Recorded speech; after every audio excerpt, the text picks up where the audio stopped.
पत्रकार परिषदा घेऊन त्या माध्यमातून सिडकोकडे आणि राज्य सरकारकडे मागणी करतोय।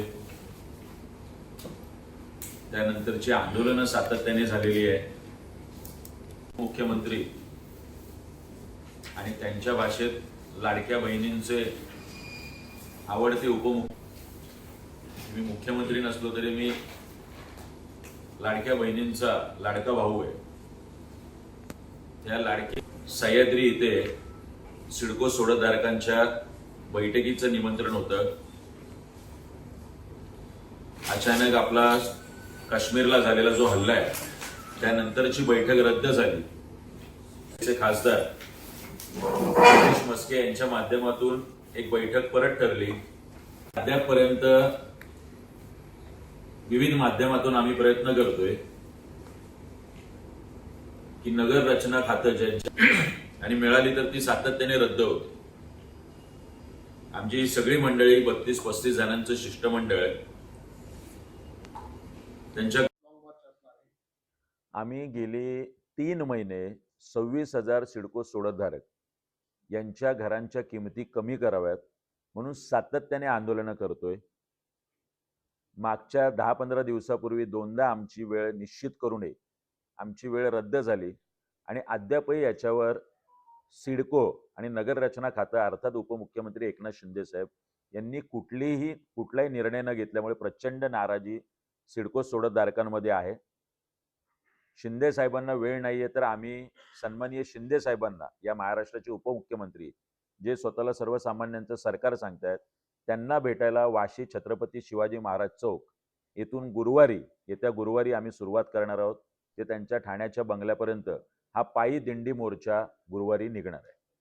कशा पद्धतीने स्वरूप असणार आहे दिंडी मोर्चाचं, काय घोषणा असणार आहे, साधारणपणे पायी दिंडीमध्ये कोण कोण सहभागी होणार आहे? आपली जी दिंडी आणि वारी निघते ते विठ्ठल रुक्माईचा गजर करत, त्याच पद्धतीने संत जरी नसले तरी त्यांच्या नावात एकनाथ आहे, त्यामुळे टाळ मृदुंग घेऊन आम्ही ही पायी दिंडी या वाशी छत्रपती शिवाजी महाराज चौक ते ठाण्याच्या त्यांच्या बंगल्यापर्यंत काढणार।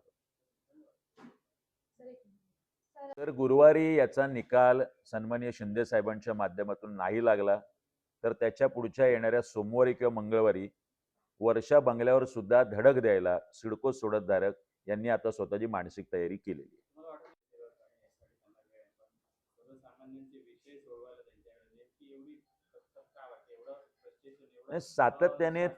सातत्याने 3 महिने आम्ही आंदोलनं करतोय, पत्रकार परिषदा घेतोय, उन्हा तानामध्ये आपले सहकुटुंब सहपरिवार आपल्या लहान मुलांना घेऊन ही सगळी मंडळी, आमच्या माता भगिनी, आमचे सगळे बांधव आंदोलनं करतायत। साताऱ्याला जाऊन सन्माननीय उपमुख्यमंत्री शिंदे साहेबांना जाऊन आमचं 32-35 जणांचं शिष्टमंडळ भेटतंय। त्यानंतर सुद्धा साधं कन्फर्मेशन अमाऊंटची तारीख वाढवावी म्हणून स्वतः सिडको एमडी प्रयत्न करत नाहीयेत। अनेकांची घरं रद्द झालीत। जर या महाराष्ट्राचे उपमुख्यमंत्री, या महाराष्ट्राचे मुख्यमंत्री जर निर्णयच घेणार नसतील तर ह्या सगळ्या मंडळींमध्ये नैराश्यच येणार। नाहीतर एकदा आम्हाला सांगा की दर कमी होणार नाहीयेत, जी काही इरादा पत्र आली ती जाळून टाकतो आम्ही आणि सांगतो की आता सिडकोची घरं फक्त श्रीमंतांसाठीच असणार आहे। त्यामुळे ही 2 आंदोलनं आम्ही अत्यंत शांततेने करणार आहोत। पोलिसांनी आमची कुठलीही अडवणूक करू नये। कुठल्याही पद्धतीने जर अडवणूक झाली, कायदा सुव्यवस्थेचा प्रश्न निर्माण झाला तर सरळ रास्ता रोको अथवा जेल भरो आंदोलन या माध्यमातून होईल। मला वाटतं अशी भूमिका एवढी मवाळ नव्हती, इतके दिवस झाले एवढी गाऱ्हाणे मागण्याची पद्धतच नाही मनसेकडे, का असं म्हणजे नेमकं पुढची? आणि हे सगळे आहे ना, सगळेच आपली जे नोकरदार वर्ग आहे, जो सिडको सोडतधारक आहे, याला घेऊन मी एखादं जर हिंसक आंदोलन केलं, एखादं तोडफोडचं आंदोलन केलं तर मला काही अडचण नाहीये। माझ्या सगळ्या सिडको सोडतधारक जे बिचारे नोकरीला आहेत, जे कुठेतरी सरकारी नोकरीला आहेत, त्यातले अर्धे तर पोलीस आहेत, अर्धे पत्रकार आहेत, अर्धे सर्वसामान्य कोणीतरी आत्ता नोकरीला IT-BTला लागलेले आहेत, ज्याला 5-25 हजार रुपये पगार आहे, रिक्षा चालक आहे, माताडी आहे, यांच्यावर गुन्हे दाखल होतील जर या सगळ्या मंडळींना मी वेगळ्या पद्धतीने आंदोलन करायला सांगतो। भूमिका मवाळ नाहीये, भूमिका आम्ही जी आंदोलनाची ती लोकशाही मार्गाने केली, अजून ठोकशाही केलेली नाहीये। लोकशाही मार्गाने जे मार्ग आम्हाला दिलेले आहेत लोकशाहीमध्ये, त्या मार्गातून आम्ही म्हणणं मांडतोय. पण सातत्याने हे म्हणणं मांडून सुद्धा जर होणार नसेल, तर आम्ही तुमच्या घरांवरती धडकणार आहोत. आता आम्ही तुमच्या घरात येऊनच राहतो. आता ह्याच मार्गाने जर मार्ग निघणार असेल, लोकशाहीने आम्ही बोलून, आंदोलनं करून, निवेदनं करून, सन्माननीय गणेश नाईक साहेब आपण घोषणा केली होती. इथे या महाराष्ट्राचे कॅबिनेट मिनिस्टर आहे या नवी मुंबईत, जे सातत्याने प्रत्येक कॅबिनेट बैठकीत बसतात. पण ते उपमुख्यमंत्र्यांना सांगू शकत नाही, मुख्यमंत्र्यांना सांगू शकत नाही. 288 आमदारांना पत्र दिलीत, निवेदनं दिलीत. ते साधं पत्र लिहित नाहीत, ती मंडळी बोलत नाहीयेत. हे सगळं दुःखद आहे, की हा सर्वसामान्य सिडको सोडतदार जो मतदार पण आहे, तो निश्चितपणे याचा विचार करतो. आणि आक्रमक मनसे म्हणजे काय, आम्ही सिडको एमडीचं जाऊन डोकं फोडायचं. आक्रमक मनसे म्हणजे आक्रमकपणे केलंय म्हणून तर कन्फर्मेशन अमाऊंट तारका वाढत गेले. सरकारच नाही हो मनसेचं. ना मनसेचं कोणी आमदार खासदार आहे, ना मनसेचा कोणी मंत्री आहे. आम्ही जर सभागृहातच नाही हो, जिथे निर्णय घेण्याची क्षमता आहे, तिथले अधिकारी आमचे नाहीत, ते आमचं ऐकत नाही. तिथे सभागृहामध्ये असणारे आमदार आमचे नाहीत, आम्ही नाही आहोत. आमच्या हातात काय आहे? लोकांसाठी रस्त्यावरती आंदोलनं करणं. अहो, किमान संदीप नाईकांसारखी मी 2 पत्र तर नाही लिहिली फक्त. 1.5 महिना अगोदर 1 पत्र, 1.5 महिन्यानंतर 2 पत्र.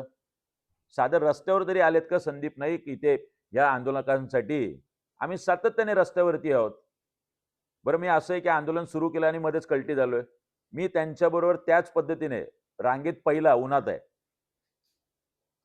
सातत्याने आंदोलनं करतोय आम्ही. मला वाटतं की ही आंदोलनं ही अशी आंदोलन नाहीये की आपण जाऊन त्याला काहीतरी हिंसक वळण द्यावं. लोकांवरती गुन्हे दाखल होतील आणि घरं मिळतील. मग त्याला आयुष्यभर चकरा माराव्या लागतील. नंतर तुम्हीच विचाराल, बघा तुमच्या आंदोलनामुळे त्यांच्यावरती गुन्हे दाखल झाले. हा सुमित आपला तुरुंग याच्यात दिसतोय. प्रत्येक महिन्याला जातो आणि कोर्ट कचेरी करतो. हे नकोय.